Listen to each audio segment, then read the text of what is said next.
Hi guys, so my name is Melissa, and in today's video we're going to be talking about inside or outside.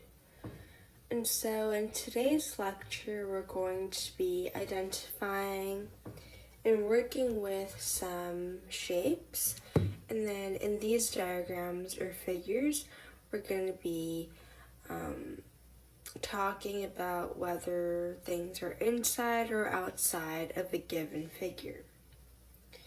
So we'll start by looking and going over an example problem together so that we can kind of understand what we're going to do in today's video. So every closed shape has an inside and an outside.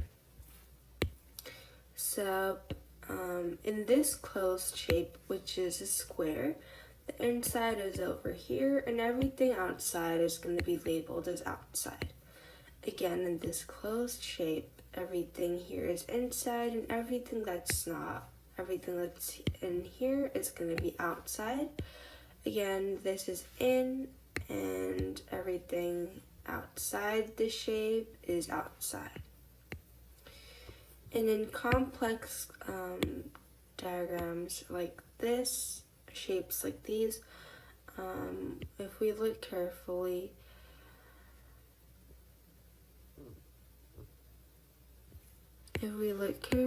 then this part, everything inside this red shaded area is going to be in, and everything that's not, including the tiny holes in between the lines, are going to be considered out. And so again, for complicated shapes, it's not always as easy to see which part is inside and which part is outside. And that's what we're going to be working on mainly today. So for example, questions can be like, how many of the 10 stars are inside of the shape on the right? And so what I like to do is I like to trace the insides of complex shapes, and then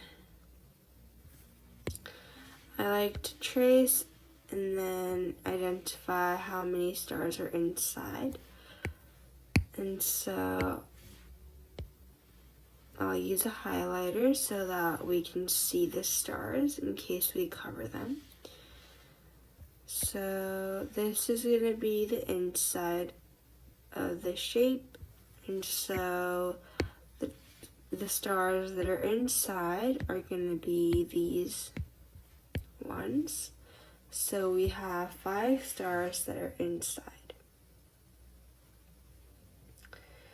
Another way to do this, if for some of you guys it's easier to identify what's outside, you can count the total number of stars and then subtract the ones outside to get the number of stars that are inside. Right, but sometimes it asks, can you figure out which stars are outside without tracing? So that's what I did, tracing. But then sometimes it might be more confusing to trace when the shape is really complicated and large and it takes a long time. So in those cases, sometimes it might be easier to use the total minus outside method. So we'll look at some practice problems. And so it says, circle all the stars that are inside of the shape below. And so starting from the outside of the shape, because this is our first problem, we can trace a path to reach the top left star. So starting from the outside, we can reach this star.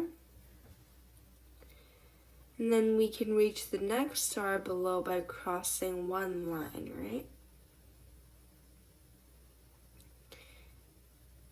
And so the next star is here. And crossing a line takes us from outside the shape to inside the shape. And so this star that we circled over here is outside because we started from the outside. And crossing this line indicates that the next star is inside the shape. So we know that this star is inside. And then for the next star, we cross one line to get to this. So we know that that's outside. So we're just gonna circle it in red to indicate that it's outside. For this star, we also cross this line. So this is now inside. And then we do the same thing. So we cross until this is outside. We cross again, this is inside. We cross another line, so this is outside. This is inside, and we cross another line, so we know that we're outside now. Right, it's also confirmed since we can go straight out from that star. So the ones we circled in the blue are the ones that are inside of the shape.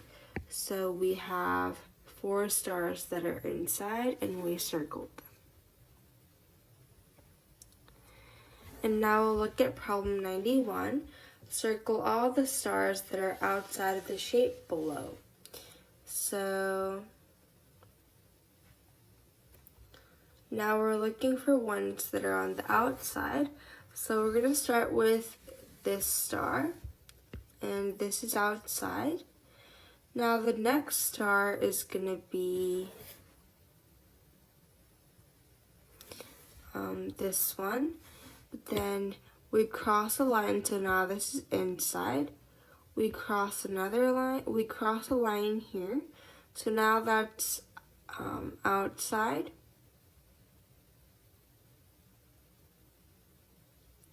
But then the star is over here, so now that would be considered inside.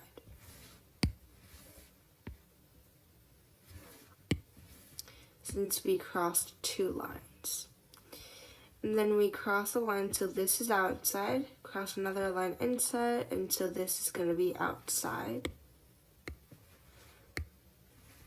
So it's really helpful to look at the lines because crossing a line indicates like a change from outside to inside.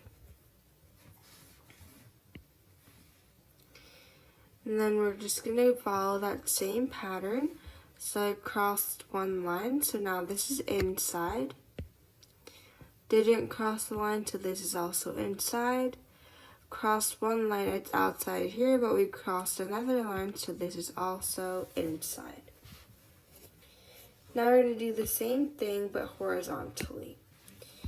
Now we know that this one is outside. It's circled in blue, so this is outside. It crossed a line, now this part is inside. Crossed another one outside, crossed a line, so it's inside.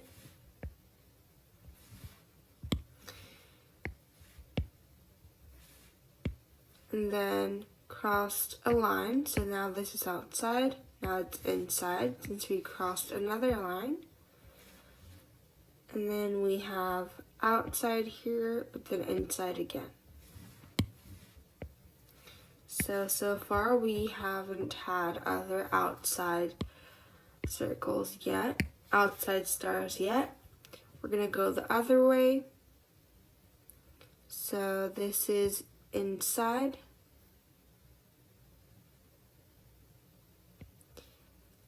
Outside and inside. Outside, inside, and still inside.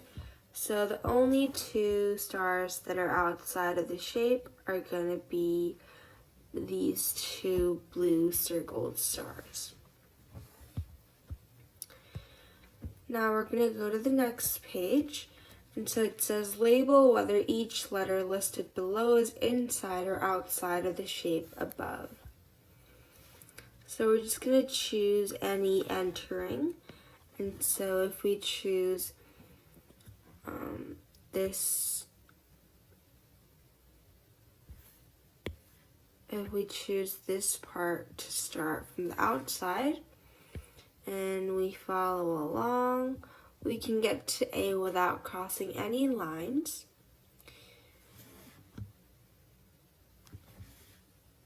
And another way to think of that without tracing is if we start from this hole, we cross one line here, and then we cross another line here. So since when we crossed, it became inside, but then we crossed another line, so basically A is outside.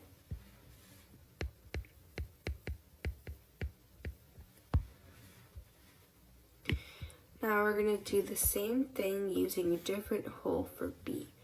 So for B, without using, well, never mind. So if we think of this as the entering, we cross one line to get to B, so it's going to be inside. And actually, what I was going to explain was you don't always have to look for an opening since we're not going to trace. So we know that this is outside, and from the outside we just cross one line, and that can tell us that B is inside. To get from C from the outside, we can use this part as the outside, since that's that side of the outside is closest to C. And from C, we actually don't have to cross any lines to get to C, so we know that C is outside.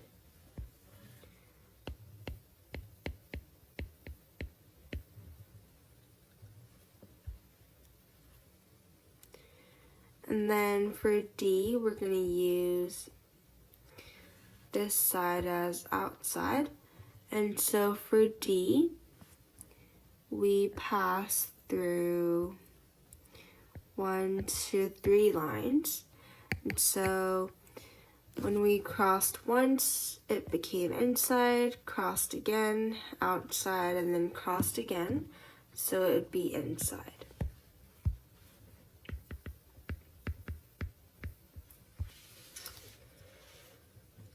And question 93 says, Billy Bug is outside of the shape above. For each letter below is the number of lines Billy must cross to get to it, even or odd. So for A, we said that we need to cross 2 lines, like these two. We need to cross these 2 lines to get to A. So it's gonna be even, right, since it's 2. I'll just put the number of lines in parentheses. For B, we had to cross 1 line, right, from the outside, we needed to cross 1 line, so that's odd. For C, we didn't have to cross any, so that's going to be even since it's 0. And then for D, we had to cross 1, 2, 3 lines, so that's odd. Now, based on this, we learned from the previous problem 92, we learned that A was outside and C was outside. And for the ones that are outside, we crossed an even number of lines. And for the letters inside the shape, we crossed an odd number of times. So that's also another pattern that we can kind of identify. So for problem 94, from A to B, we're going to count how many lines Bobby must cross. So we want to get from A to B. From A to B,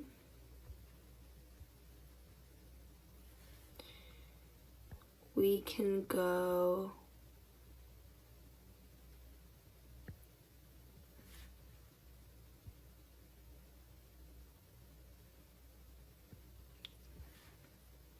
this way.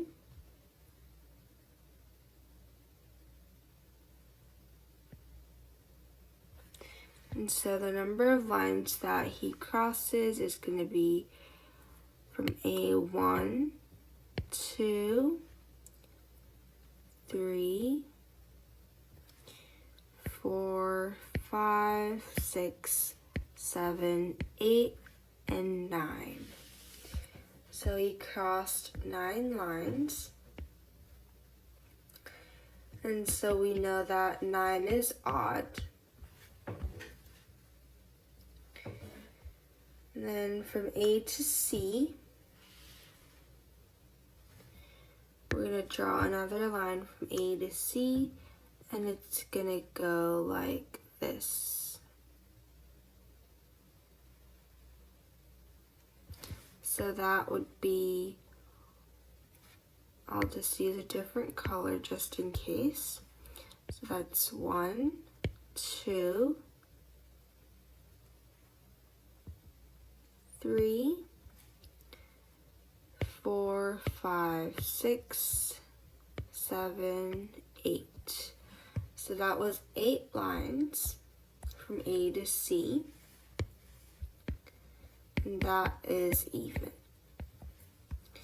Now for B, from B to C,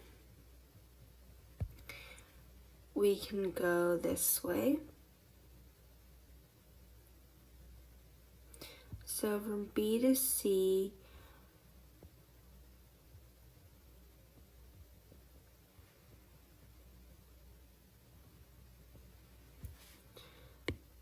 I'll use green to indicate the number of lines. So it's going to be 1, 2, 3, 4, 5, 6, 7 lines. And that is going to be an odd number of lines. Now finally from B to D, we should take a straight path and then count the lines that it intersects. So from B to C, we should take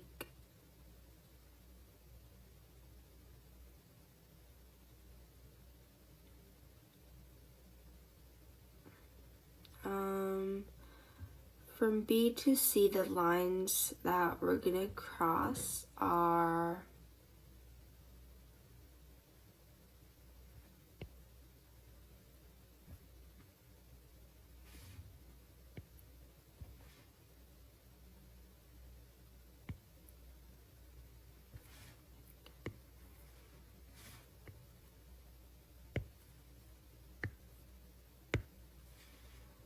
one line, and then 2, 3, 4, 5, 6, 7, and 8. So we crossed 8 lines, and that is even.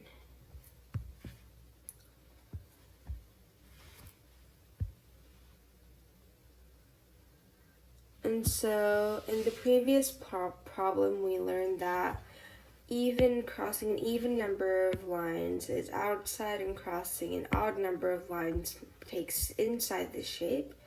So from A to B, he crossed an odd number of lines, so he went from outside to inside. And from B to C, that was also odd, so he also went from outside to inside. From A to C, it was even, so he went from inside to outside. And from B to T, he also went from inside to outside.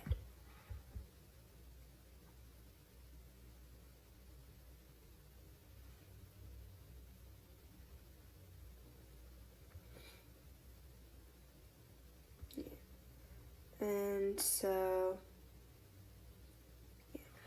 A to B was odd, and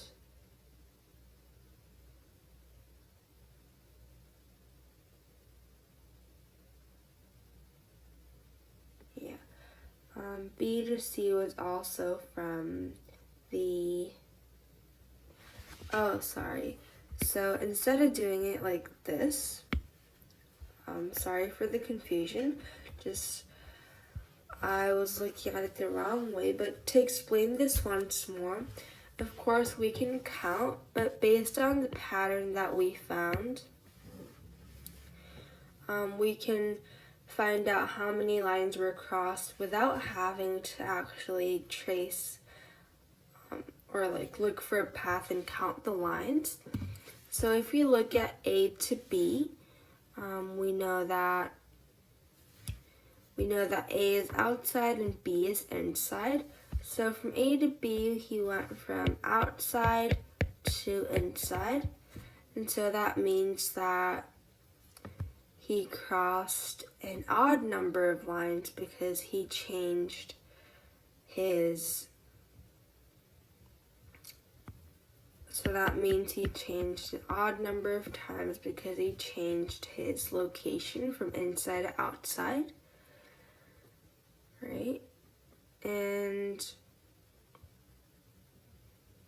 yeah, for A, from 92 and 93, a pattern that we found was that like when it's even, you don't change your location. So when you cross an even number of lines, you started from the outside, you end in the outside. But when you cross an odd number of lines, you go from the outside to inside, so you change your location basically. For B to C, B was inside and C was outside, right? And so he goes from inside to outside.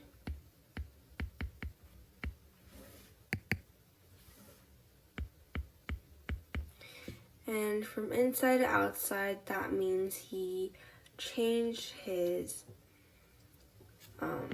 location, so that would be odd. Now from A to C, A was outside and C was outside, so he basically didn't change his location. So the number of lines he took must be even because his location stayed the same. And also for B to D, it was inside to inside, so the lines he crossed must be even because he didn't change his location. Now look at problems related to coins. So this is also a different concept that we're going to learn together in one video. So every coin has two sides. It has a head side and a tail side. And we can turn a coin over from heads to tails or from tails to heads, vice versa. So for example, if we start with 3 heads and turn over 2 coins at a time, we're wondering whether it's possible to get 3 tails. So every time we turn over 2 coins, we can turn 2 heads into tails, or turn 2 tails to heads. Or we can turn 1 into heads and 1 into tail. And so when we change 2 at once, it changes the number of heads. But when we change 1 to like a tail and 1 to a head, then basically the number of heads does not change in total because we just flip these basically. And so this number of heads can only go up or down by 2. And so if we start with 3 heads, which is odd, changing an odd by 2 gives an odd result. So we can never get an even number of heads. And getting 0 heads or 3 tails, right? So we should look at 3 tails as 0 heads. So that would be impossible. Alright, so using that same logic, we're gonna try practicing using some problems. And for each arrangement below, turning any 2 coins is considered a move. And so we're going to find out the smallest number of moves that we need to make all of the coins tails. And if it's impossible, we can say that it's impossible, like the example problem. And so for 95, each move turns over 2 coins, right? And so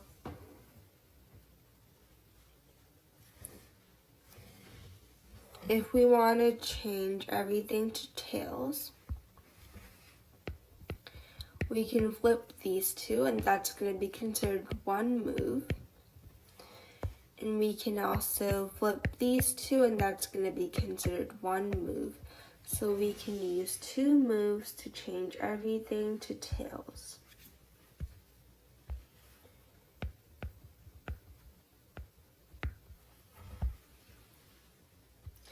Now we're going to look at problem 96. So right now we have all heads. And so if we flip these 2, that's going to be 1 move.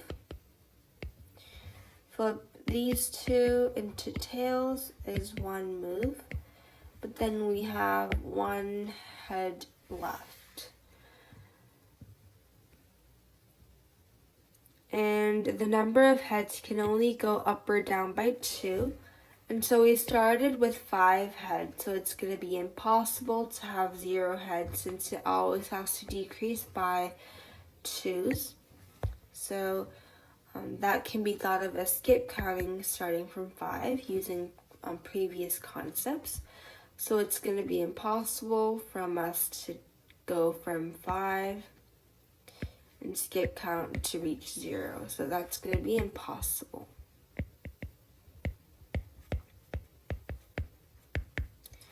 Now let's take a look at 97. We currently have 1, 2, 3, 4, 5 heads. So regardless of how many tails we have in the moment, we're not going to flip those tails because they're already in its tail position.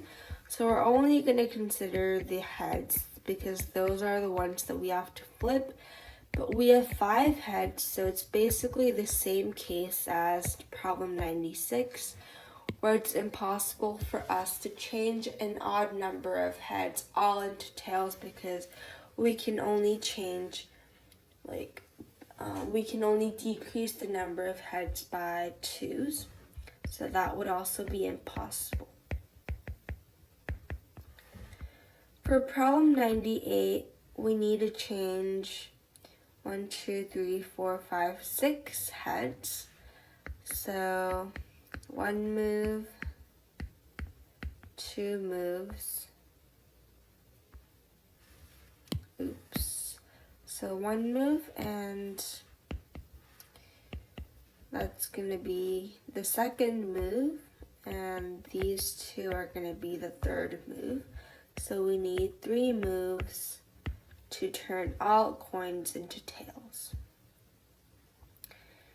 And then now for future problems, well, not future problems, for these problems, for each arrangement below, turning any 3 coins is now considered a move. In the previous problem, turning 2 coins was a move, but now turning 3 coins is going to be considered a move. And we want to make all the coins tails. So that's going to be 1 move, and that's going to be our second move, 3 coins at once. So 2 moves can change all into tails. And then for the next problem, we want to change 5 heads into tails. And so we can turn all 5 coins to tails by first flipping these 3. That's going to be 1 move. So now we have tail, tail, tail, and head, head.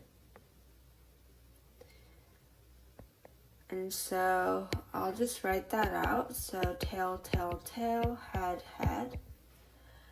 And then we can flip these three again. So I know this might be a little confusing, so just hang in there. So I'll just write this out, just because we don't have a lot of space using the drawings. So from the very beginning, we have 5 heads. Then we're gonna flip, and now it's gonna be tail, tail, tail, heads, heads. And that was one move. Now we're gonna flip these 3. And so it's gonna become tail, head, head, tail, head. And then we're gonna flip these 3 heads now. And that was our second move. And so if we flip those 3 heads, we're gonna have tail, tail, tail, tail, tail. And that is gonna be our third move. So we used 3 moves to change all heads into tails.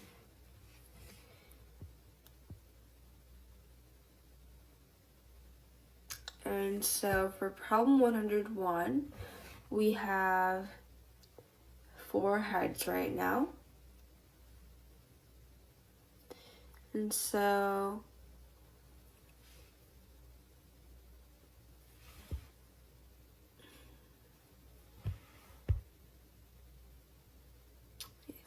we currently have 4 heads, and if we're gonna turn over, we have 2 possible moves of turning over.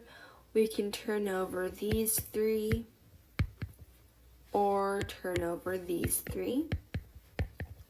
So on the left or right, but no matter what move we make, the middle coins will have to be turned over because we have an even number of heads to start with. And so that's gonna make our move impossible to turn all 4 into tails. Now when we had one move be 2 coins, we found that it was impossible to turn an odd number of heads into all tails. But now in this case, one move is considered 3 coins, and so now it's impossible to turn an even number of heads into all tails. So again, the patterns always change based on the given situation, so we should understand each situation given by the problem well before solving the problems. Now we have our last 2 questions. And so for each arrangement below, turning 3 coins that are next to each other is going to be considered a move.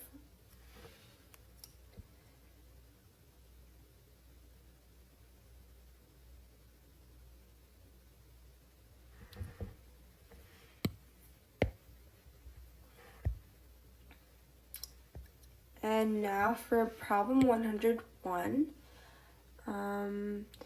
we can turn all 4 coins to tails with the following moves.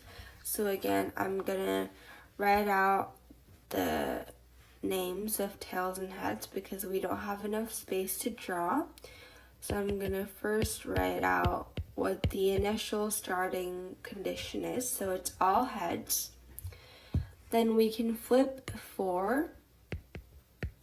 we can flip 3 coins. So we get tail, tail, tail, head. And that is going to be our first move. And then we're going to flip these 3.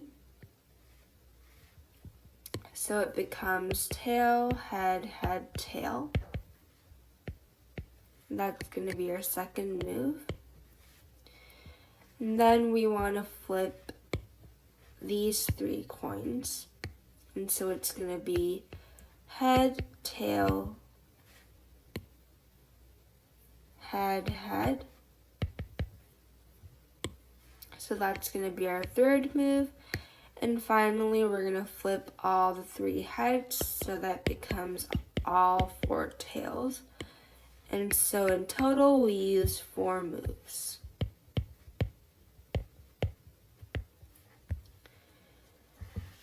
Now for the next 2 problems, it becomes a little tricky because now turning 3 coins that are next to each other is going to be considered a move. And so for problem 102, we only have 2 options. We can flip these 3 or we can flip these 3. But then it's impossible to leave these 2 middle coins because it always gets included. It always gets included no matter what side we take because we can only flip coins that are next to each other. So because of that, this is going to be impossible.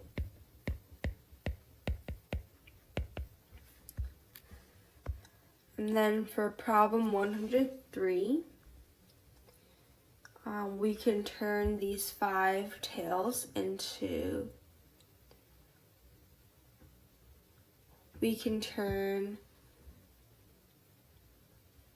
all 5 tails into tails with the moves below, well, with the moves that I'm gonna write out on the side.